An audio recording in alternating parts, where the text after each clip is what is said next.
Archbishop Rozanski, thank you for welcoming us to the Archdiocese of St. Louis. We're very blessed that you recently became a member of the Board of Directors of Cross Catholic Outreach.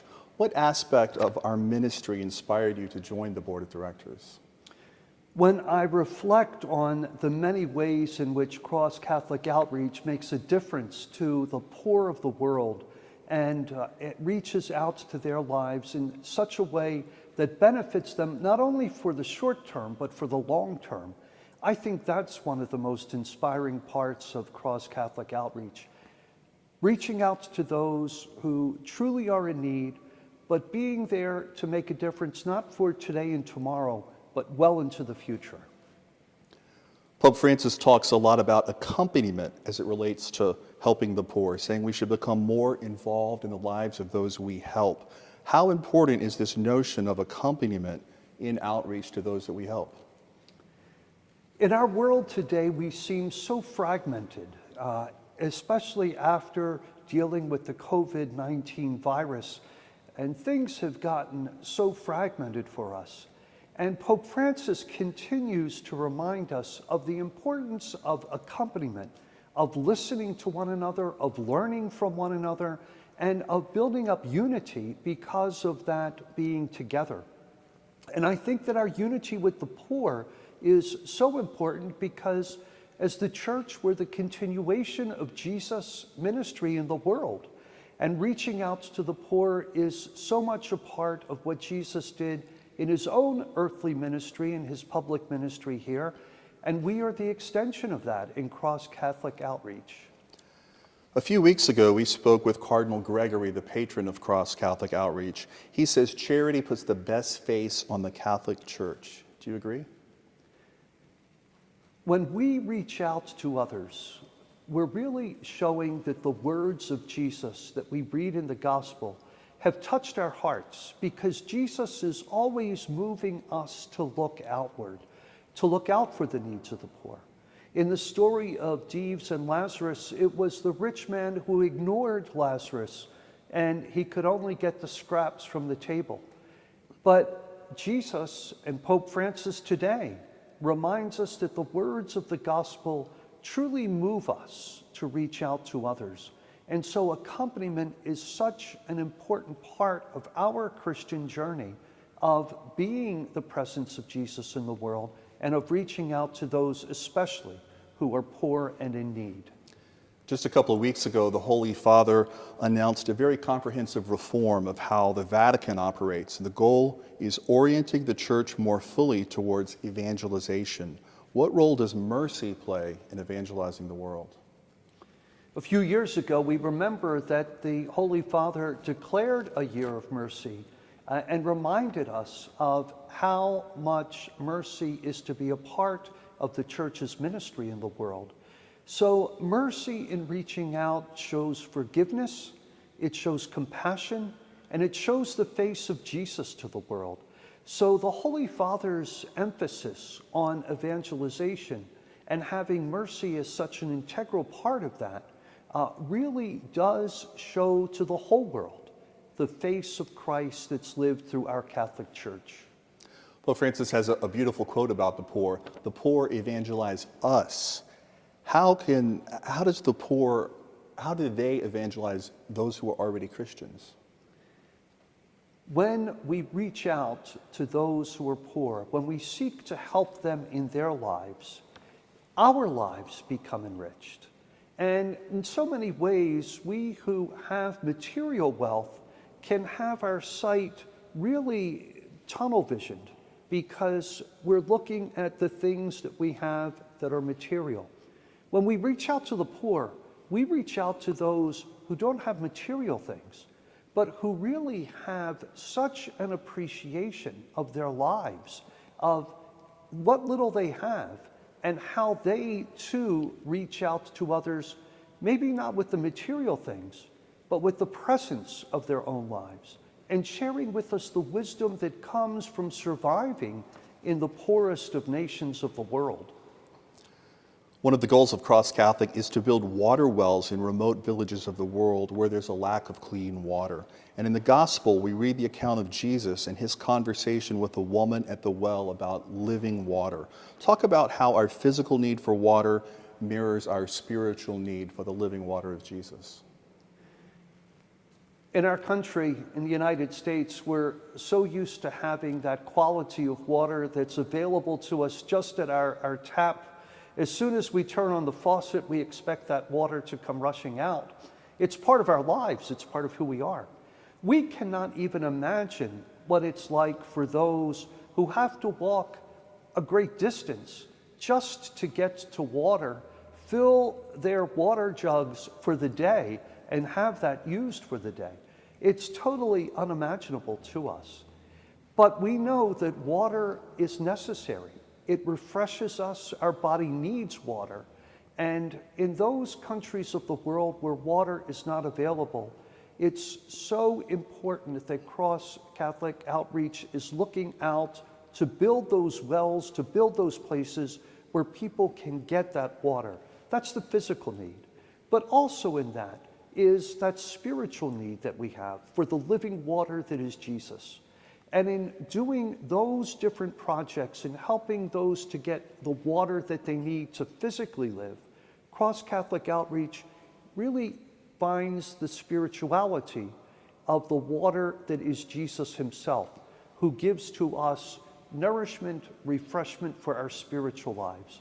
So water, as we well know, is just one of the basic necessities of our lives, and that living water is the basic necessity of our spiritual life that we find in Jesus.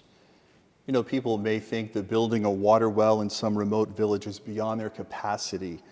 What would you say to encourage individuals who've never given to a project like this to take that first step to making a difference?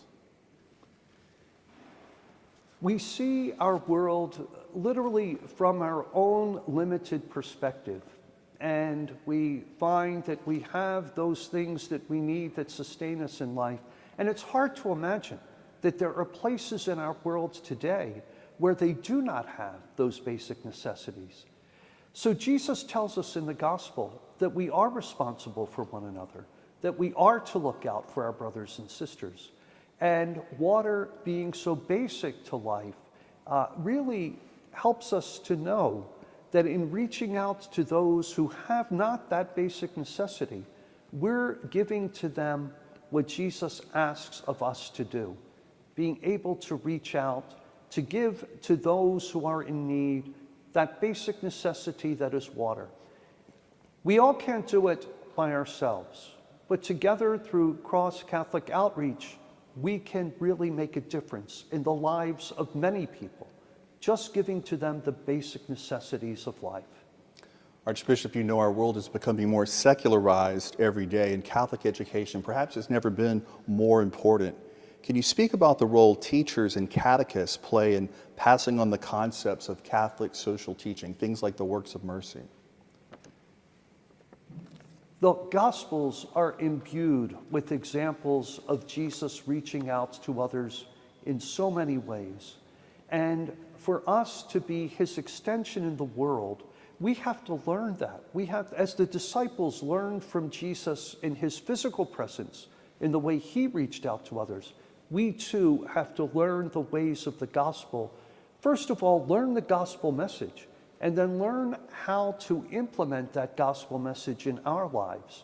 So it's so important for catechists and teachers to be able to explain the gospel, to explain what our church is and why our church is present in the world, so that Catholics and those who are called to be followers of Jesus can truly look out for the needs of others and reach out to answer those needs. The church is in the midst of the Synod on Synodality. How is that going here in the Archdiocese of St. Louis, and what are your hopes for the universal church when this process is complete? Pope Francis has, in his many writings over these past years of his papacy, and particularly in the Joy of the Gospel, emphasized the importance of evangelization. And he picked up on the encyclical of Pope Paul VI that talks about evangelization, Evangelii Nunciandi. And Pope Paul VI had a great insight into what the church is supposed to be. We are called to be evangelizers. So the Synod on Synodality really is a part of that evangelization process. And so here in the Church of St. Louis, we're looking at how we live as an evangelizing church. What are the structures that we have in place to help us to be evangelizers? What structures perhaps are not helping us as much as we would like them to, and how can we improve? And so for the universal church, what I'd like to see in the Synod on Synodality, first of all, is a realization that we can learn from each other, that our solidarity in our Catholic faith allows us to learn from the different cultures and countries of the world where Catholicism is present, to be able to enrich the way we live Catholicism in our own area. So for example, I believe that the church in Central and South America really has lived synodality for many decades now, and that they can teach us what it is to truly live synodality. So I look forward to the proceedings of the church on synodality, that synod, and I look forward to the fruits of that being that we can learn from each other, we can accompany one another, and as a church universal, we are in closer solidarity with one another. For a number of years, Archbishop, Cross Catholic Outreach has hosted seminarians on mission trips, taking them down to see the front lines in the fight against poverty. How impactful do you think an experience like that is for a young man in formation to the priesthood? In those very critical, formative years before priesthood, all of the experiences that our seminarians receive help them to form their vision of living out priesthood and following Jesus Christ. So in being able to visit those different areas where Cross Catholic Outreach is present, the seminarians' lives are impacted by, first of all, witnessing the lives of the poor, and also seeing what can be done in a very fruitful way to better their lives. And the seminarians can take that on through their ordination to priesthood and to be ambassadors for the poor and helping their congregations reach out in lifting the burdens of the poor. Our Box of Joy ministry aims to share the love of Christ with children in the developing world. What do you think of when you think about this special ministry to children? When we look at all of the children in the world who live in poverty, it really is a number that can be very overwhelming. And we realize that these are innocents born into the world, born into circumstances that are well beyond their control. And so Cross Catholic Outreach to children really is so important because it starts to give them a boost in life that helps them up from their poverty. So there's boxes of joy, lift their spirits, help them to cope with their situations, and let them know that there is hope, even in the midst of their poverty, and that the church cares and is concerned for them. Archbishop Rozanski, we thank you for your time today, and we thank you for being part of the leadership of Cross Catholic Outreach. Thank you very much for this opportunity, and God bless everyone who works with Cross Catholic Outreach and who serves the poor in such an admirable way. God bless you.